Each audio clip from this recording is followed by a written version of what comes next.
함께 묵도하십니다. 2월 28일 금요일 새벽 예배를 주님께 드리겠습니다. 함께 묵도하시겠습니다. 새 노래로 여호와께 노래하라. 온 땅이여 여호와께 노래할지어다.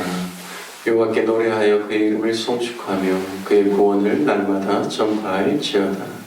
그의 영광을 백성들 가운데 그의 기이한 행적을 만민 가운데 선포할지어다. 아멘. 하나님 아버지, 이른 새벽에도 저희들을 깨워주시고 주님 앞에 나와 예배드리게 하여 주시니 감사합니다.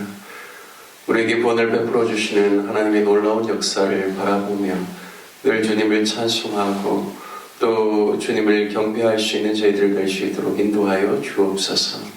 주님, 오늘도 주님의 구원의 손길을 의지하며 또 오늘 하루를 살기를 원합니다. 하나님, 우리에게 붙들어 주시고 또 주님의 은혜를 우리 가운데 내리워 주셔서 오늘 하루도 주님과 동행하는 삶의 기쁨 누릴 수 있도록 인도하여 주옵소서. 새벽 예배의 시종을 성령께서 친히 주장하여 주시길 원하옵고 우리 주 예수 그리스도의 이름으로 기도드립니다. 아멘. 찬송가 331장 동일 찬송가 375장 찬송하신 후에 우리 임세천 집사님 대표로 기도해 주시겠습니다. 찬송가 331장 동일 찬송가 375장입니다.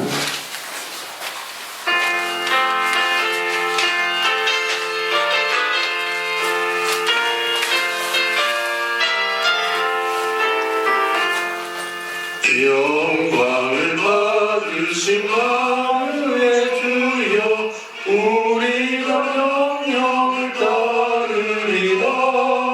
베푸신 은혜를 감사히 알고 진실한 마음으로 섬기겠네. 구주 은혜 주시는 대로 영원히 받들어 섬기겠네. 찬송하겠네, 찬송하겠네. 생명을 주시는 구주로다. 우주를 높이고 잘 공경하여 온유한 마음으로 섬기리다. 주 예수 안에서 즐거워하며 충성을 다하여 섬기겠네. 은혜 주시는 대로 영원히 받들어 섬기겠네. 찬송하겠네, 찬송하겠네. 생명을 주시는 구주로다. 예수를 믿고서 늘 사랑하여 참 기쁜 마음으로 섬기리라. 온 마음을 드리고 늘 순종하며 그 주를 영원히 섬기겠네. 그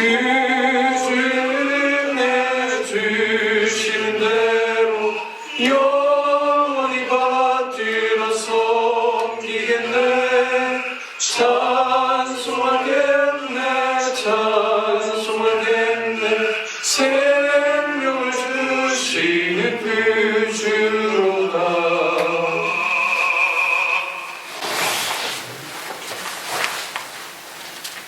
사랑하는 하나님 아버지, 이른 새벽 주님 앞에 기도드립니다. 지난밤 평안한 안식을 주시고 새벽을 허락하여 주시면 감사드립니다. 아멘. 오늘도 주님의 은혜 안에서 시작하게 하시고 우리의 생각과 마음을 주님께서 다스려 주시옵소서. 아멘. 주님의 뜻대로 살아갈 수 있도록 인도하여 주시옵소서. 오늘 만나는 모든 사람들에게 사랑과 겸손함으로 대하게 하여 주시옵고 성도의 어려운 상황들을 아시는 주님, 삶을 살피시어 평안한 안식을 누리게 하시옵소서. 이 시간 주님의 말씀을 듣습니다.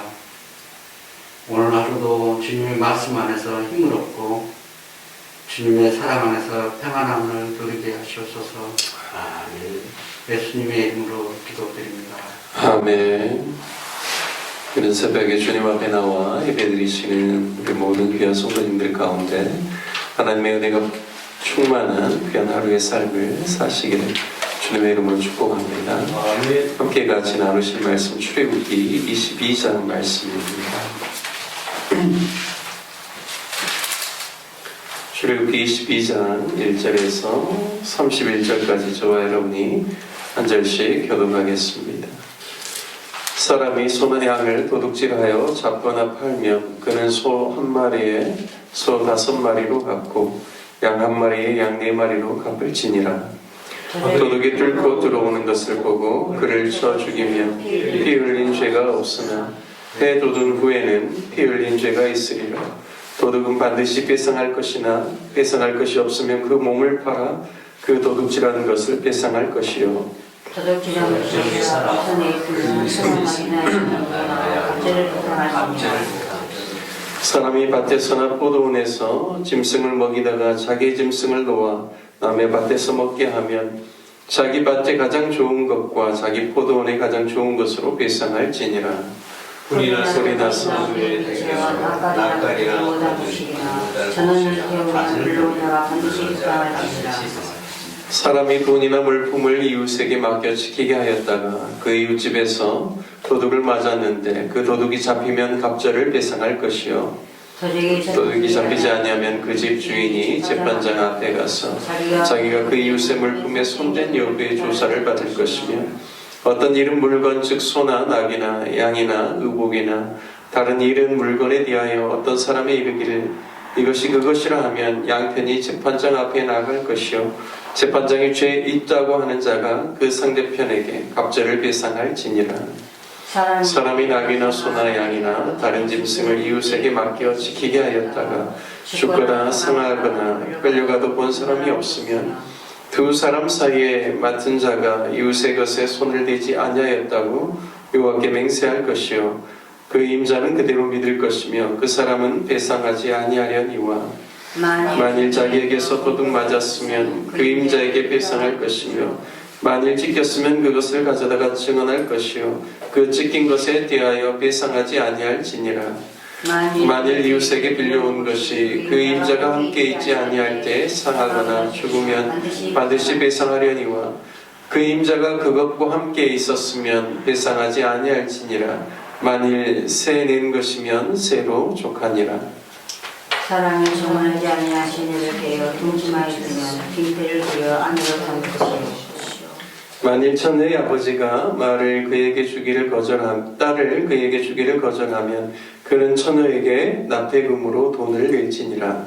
너는 무당을 듣지 말지니라. 짐승과 행음하는 자는 반드시 죽일지니라. 여호와의 다른 신에게 땡을 두는 자는 멸할지니라.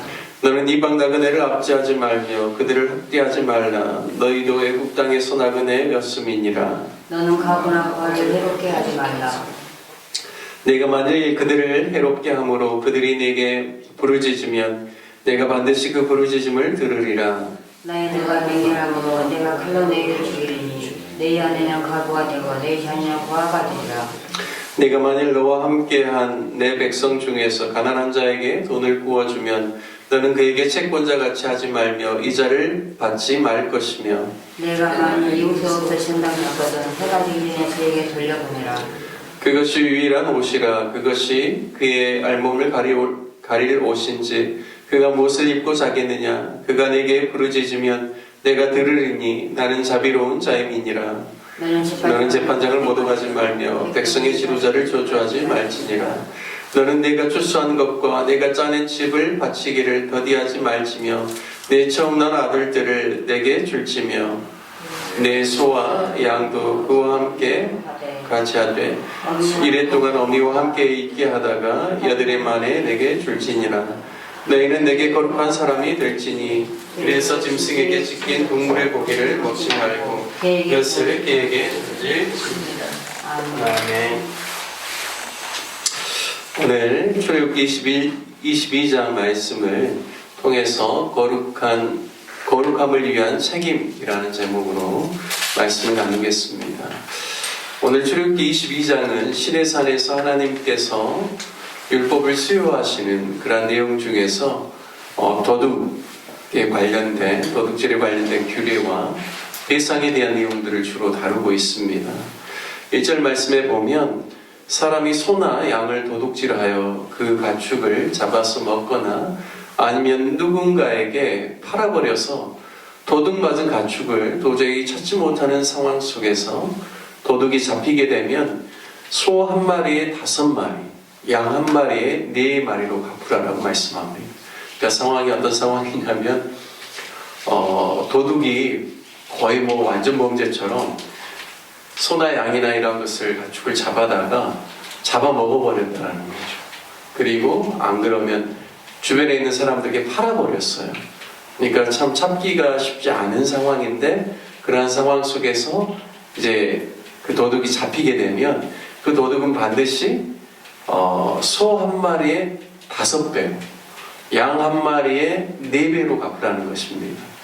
상당히 무거운 처벌이죠. 이미 십계명에서는 분명하게 하나님께서 도둑질하지 말라라고 하나님께서 분명하게 계명을 주셨습니다. 하지만 하나님의 명령을 어기고 죄를 짓고 타인에게 재산상의 피해를 줄 뿐만 아니라 정신적인 피해를 주는 죄악에 대해서 하나님께서는 당신의 백성들이 대충 넘어가지 말라라고 하는 것입니다. 죄에 대해서 심각하게 다루라는 의미이죠. 그래서 소는 5배, 양은 4배라고 하고 계십니다. 굉장히 무거운 벌입니다. 또한 도둑이 밤에 뚫고 들어오는 것을 보고 그를 쳐 죽이면 피 흘린 죄가 없을 것이라고 말씀합니다. 그래서 밤에 도둑이 뚫고 들어오는 그런 상황 속에서 그 주인이 빼앗기지 않으려고 혹시 도둑과 어떤 그러한 물리적인 접촉 가운데서 도둑이 피를 흘리게 되는 일이 있다라고 했을 때 그 피 흘린 죄가 없을 것이라고 정당방위를 인정해주는 그런 모습입니다. 하지만 밤이 아니라 낮이면 상황이 달라집니다. 도둑을 눈으로 식별할 수 있을 때 피 흘린 죄는 있을 것이라고 말씀합니다. 즉 이것은 아무리 죄를 지으러 도둑질하러 집에 들어온 도둑일지라도 대낮에 도둑을 막는다고 살인을 저지른 행위는 이것은 과잉이라는 것이죠. 밤에는 상대적으로 주변 이웃이 도와주기 어렵고 보이지 않기 때문에 위험 요소가 많아서 정당방위를 인정해주지만 낮에는 도둑을 막을 방법이 밤보다 훨씬 많기 때문에 아무리 죄인일지라도 그의 생명을 해하는 일은 하지 말라라는 것입니다. 4절 말씀에 보면 도둑질하는 것이 살아 그의 손에 있으면 소나 낙이나 약을 막론하고 갑절을 배상하라라고 말합니다. 그러니까 1절 말씀과는 좀 다르죠, 상황이. 4절에 있는 말씀은 도둑이 소나 양을 잡아서 끌고 가려고 하는 이런 현장에서 잡히게 될 경우에, 그리고 아직 그가 도둑질한 것에 대해서 잡아먹거나 안 그러면 주변에 있는 사람들에게 팔지 않는 상태에서 보관하고 있는 상태에서 발각이 됐다든지 이런 상황들은 갑절로 그것을 줄여줍니다. 아까는 소는 5배, 양은 4배였지만 그래서 갑절로 이러한 배상에 대한 이야기를 하고 있습니다. 따라서 현장에서 잡히든지 미수에 그치든지 도둑질이 성공하지 못한 상태에서 발각되면 상대적으로 좀 더 가볍게 갑절의 배상을 구분하고 있습니다. 우리는 왜 하나님께서 이렇게 다루시는가를 좀 생각해 볼 필요가 있습니다. 당신의 백성 이스라엘이 무엇보다도 도둑질하지 않을 뿐만 아니라 정직하게 살기를 원하고 무엇보다도 거룩하게 살기를 원하기 때문입니다. 그래서 이 물론 작은 죄는 아니지만 도둑질이 이러한 범죄 행위가 드러나면 그것에 대해서 이것을 가볍게 여기지 말고 아주 중하게 여기고 이것을 잘 다루어서 이러한 죄가 백성들 안에서 반복되지 않도록 그리고 이 죄가 끊어지도록 하나님께서 심각하게 다루어야 된다는 것을 의미하는 것입니다. 사람은 기본적으로 자신의 죄에 대해서는 관대하고 남의 죄에 대해서는 심각하게 생각하고 말하고 다루는 경향이 있습니다. 하지만 성경은 하나님은 우리의 거룩함을 빼앗아가는 범죄에 대해서 대충 넘어가기를 원하거나 그것을 가볍게 여기를 원치 않으십니다. 그것을 중하게 여기고 다시는 그 죄에 넘어지지 아니하도록 심각하게 다루도록 하신 것입니다. 5절 말씀을 보십시오. 사람이 밭에서나 포도원에서 짐승을 먹이다가 자기의 짐승이 남의 밭에 들어가서 먹게 되어 남에게 피해를 준다면 그냥 넘어가지 말고 자기 밭에 가장 좋은 것과 자기 포도원에 가장 좋은 것으로 배상하라라고 말씀합니다. 저는 어렸을 때 간혹 제가 직접 소를 키우거나 그러진 않았는데요. 간혹 이제 집에 소를 키우는 그런 집 아이들은 이제 부모님이 바쁘니까 아이들에게 좀 소를 끌어다가 들이나 이런 길가나 이런 데로 가서 좀 길가에 있는 그런 풀들을 먹이라고 그렇게 하거든요. 그러면 이제 아이가 힘이 좀 붙이다 보니까 간혹 소가 어떤 일들이 있냐면 그 길에서 이렇게 벗어나서 남의 문에 들어가가지고 막 뜯어먹을 그런 케이스들이 있어요. 그러니까 실질적으로 이제 고대 사회에는 가축을 키우다 보면 이러한 일들이 일어날 수 있다는 것이죠. 그런데 그것에 대해서 가볍게 여기지 말라는 겁니다. 자신이 남에게 피해를 준 것에 대해서 그냥 사람들 어떤 마음을 가질 수 있냐면 짐승을 키우다 보면 가축을 키우다 보면 이러한 일들이 있을 수 있지라고 생각하고 상대방에 대해서 그것을 가볍게 이야기할 수 있다는 거죠. 그런데 성경은 그렇게 하라고 말씀하고 있지 않습니다. 주님께서 주시는 답은 무엇인가? 내가 소를 키우다가 다른 사람에게 그게 밭이든 과수원이든 피해를 주면 자기 밭에 있는 가장 소출에 좋은 것으로 그것을 갚으라고 이야기하고 있죠. 포도원의 가장 좋은 것으로 배상하라라고 말씀하고 있습니다.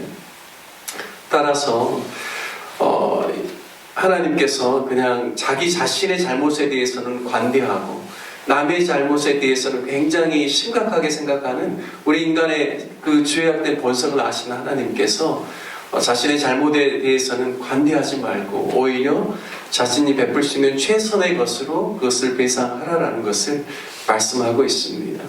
우리 그리스도인들이 하나님의 백성들이 가져야 될 삶의 태도에 대해서 분명하게 이야기를 하고 있습니다. 그리고 다른 사람이 나에게 맡겨놓은 물건이나 가축이나 의복에 대해서도 이야기하고 있죠. 그것에 대해서 잃어버렸을 경우에 9절 말씀에 보면 때로는 이제 판단이 명확할 때가 있죠. 이것은 나의 실수다, 나의 잘못이다 라고 인정되면 그것에 대해서 갑절로 배상을 해줘야 되지만 이게 좀 애매할 경우에는 재판장에게 가라라고 이야기합니다. 그래서 재판장이 죄 있다고 하는 자가 그 상대편에 갑절을 배상하라는 그러한 규례를 정해주고 있습니다. 그러니까 이게 나에게 맡겨진 물건이라고 할지라도 가축이라고 할지라도 내 것처럼 소중하게 그리고 책임감 있게 그것을 감당해야 된다는 것을 말씀을 통하여서 알 수가 있습니다. 하지만 자신이 감당할 수 없는 일들로 인하여서 문제가 생겼다라면 책임을 면할 수 있도록 또 하나님께서 구체적으로 규례를 정해줍니다. 예를 들어 내가 데리고 있었던 가축이 예를 들어 맹수의 공격에 의해서 상해를 입거나 죽었다든지 이러한 상황들은 본인의 어떤 그 책임을 다 자신이 지기에는 또 여러 가지 어려움들이 있습니다. 그래서 그런 부분들은 또 하나님께서 규례를 통하여서 책임을 면하게 해주는 그런 내용도 오늘 함께 나와 있습니다. 오늘 저는 전체적으로 이렇게 보면서 거룩함의 그러한 부분들을 우리가 유지할 수 있도록 하나님께서 사회적인 문제 가운데서 발생되는 애매한 부분들 그리고 판단이 쉽지 않은 부분들 또 자신에 대해서는 또 관대하게 여길 수 있는 부분들에 대해서 거룩한 하나님의 백성으로서의 어떤 그런 인품과 그런 모습들을 유지하기 위해서 하나님께서 또 주시는 구체적인 규례다라고 생각합니다. 하지만 또 16절 말씀에 보면 사람이 약혼하지 아니한 처녀를 꿰어 동침하였으면 납폐금을 주고 아내로 삼으라고 이렇게 말씀하고 있죠. 그러니까 자신의 행동에 대한 책임을 다하도록 아내를 그냥 데려오는 것이 아니라 납폐금을 주고 데려오라라고 이야기합니다. 납폐금은 아내를 데려오기 위한 남편이 처가에 보내는 예물, 그리고 특히 고대 사회에서는 딸도 그 가정에 있어서 그 가족들 안에서 함께 같이 노동력을 제공하는 그런 부분들이 있기 때문에 그만큼 상실되는 그런 부분들에 대한 처가에 대한 보상으로 납폐금을 달라라고 합니다. 하지만 처녀의 아버지가 딸을 주기를 그에게 거절한다라면 남자 쪽에서 여자 쪽에게 납폐금을 또 돈으로 낼 것이다라고 이야기하죠. 그래서 서로 이렇게 남자가 끼어서 여자가 함께 동침하여서 문제가 생겼을 경우에 그것에 대해서 충분한 책임감을 갖도록 하지만 혹시나 여자 쪽의 부모님이 거절할 경우에는 그냥 넘어가는 것이 아니라 남자가 납폐금을 줌으로써 돈으로 그것을 지불함으로써 자신의 그 실수에, 그 잘못에 대해서, 실수라기보다는 자신의 잘못에 대해서 분명하게 책임을 지도록 이야기를 하고 있습니다. 하지만 분명한 것은 간음은 죄악입니다. 10개 계명에서 7째 계명에 간음하지 말라라고 했죠. 18절 이하에 보면 백성들이 거룩함을 깨뜨릴 뿐만 아니라 또 그들의 주인이시고 구원자가 되시고 창조주가 되시는 하나님을 떠나고 우상을 숭배하고 귀신을 따르도록 하는 무당에 대해서는 살려두지 말라라고 말씀합니다. 그러니까 이제 사회생활에서 일어나는 여러 가지 문제들 가운데 또 이제 무당에게 찾아간다든지 이런 우상 숭배에 대한 죄악에 대해서는 하나님께서 이것은 엄하게 다루고 있다라는 사실입니다. 왜냐하면 이러한 죄악들은 개인뿐만 아니라 공동체 전체 안에 심각한 죄의 어떤 그런 파급력을 주는 아주 심각한 죄악으로 봐야 되기 때문입니다. 그래서 하나님께서 나 외에 다른 신을 내게 두게 하지 말라, 우상을 섬기지 말라, 이런 모든 것들은 바로 하나님의 백성들이 거룩함을 유지하기 위해서 이러한 무당이라든지 그리고 또 이방신을 섬기는 부분들에 대해서는 결코 용납할 수 없다라는 사실을 이야기를 해주고 있습니다. 다른 신에 대해서 제사를 드리지 말라라고 하고 있고 그런 자에 대해서 멸하라고 말씀하고 있습니다. 그리고 짐승과 행음하는 자도 죽이라라고 이야기하고 있죠. 왜입니까? 하나님의 창조의 질서를 무너뜨리는 행위이기 때문입니다. 그래서 참신이신 하나님을 대적하거나 거절하는 부분들과 그리고 하나님께서 세우신 창조 질서를 범하는 행위들에 대해서 하나님께서는 이스라엘 백성 안에 그러한 것들이 들어오지 못하도록 엄히 경고하고 있습니다. 이 모든 것은 영혼을 파괴하고 하나님의 창조 질서를 무너뜨리는 행위로서 이스라엘 백성들이 조금도 용납하지 말고 그것을 가증히 여기고 제거해야 된다는 말씀입니다. 오늘 22장 말씀을 통하여서 우리가 일상생활 가운데 일어나는 그러한 모습들 속에서 거룩한 하나님의 백성으로서 우리가 책임감을 가지고 혹시나 우리가 죄에 때로는 넘어질지라도 그 죄에 대해서 가볍게 여기지 말고 거룩성을 회복하기 위해서 심각하게 다룰 뿐만 아니라 다시는 그 죄를 짓지 아니하도록 우리 스스로가 삼가 조심해야 된다는 사실을 오늘 말씀을 통해서 깨닫게 됩니다.